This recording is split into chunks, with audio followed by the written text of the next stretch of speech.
The text came on a Tuesday, which felt deliberate somehow, not a weekend when emotion runs loose. A Tuesday measured and responsible sounding. Let's end this. Come have dinner with the family. Your dad, he sat with it for a long time. 14 months of nothing. No calls, no answers. No acknowledgement that the dispute over their mother's property had cost them anything at all. And now this, a Tuesday evening. Pasta, probably. His sister's laugh. The particular smell of that house. He told himself he was going with his eyes open. He wasn't. The table was set the way it always was. His father poured wine without asking. His sister pulled him into a hug at the door and whispered against his shoulder, "We really missed you," and he believed her completely because she was crying, and she had never been able to fake that. For 2 hours, he was just their son again, their brother. They talked about nothing consequential, a neighbor's renovation, a film no one had finished watching, his nephew's new habit of narrating everything he did like a sports commentator.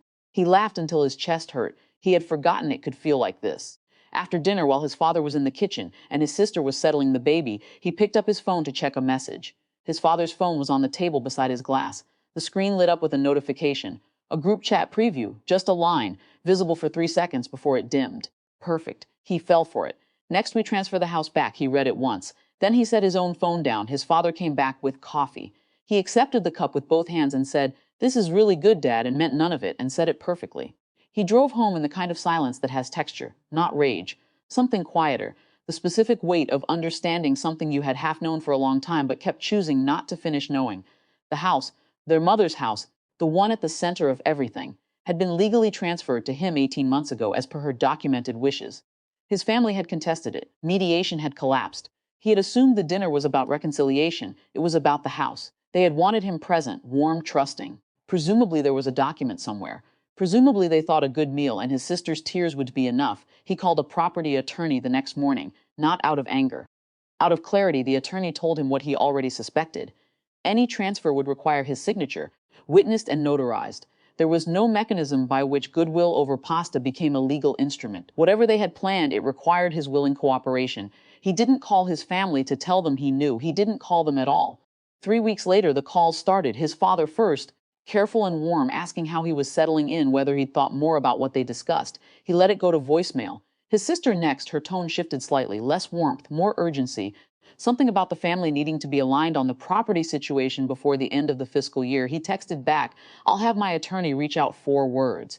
He had rehearsed longer versions. He sent those 4. What followed was not dramatic. It rarely is in real life. There were more calls.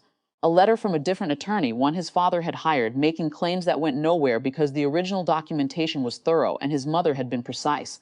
There was a period of daily messages, some pleading, some accusatory, one from his father that used the word betrayal in a way that might have destroyed him a year ago. He read them.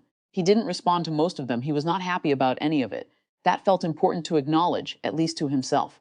There was no satisfaction in watching the plan fail. There was only the dull, grinding recognition that the people who raised him had looked at him across a dinner table and seen a problem to be managed. His sister called one evening when he almost answered. He sat with the ringing phone in his hand and thought about her crying at the door and whether any of that had been real, and decided he didn't need to know right now. Some questions are not urgent. He set the phone down. The call ended.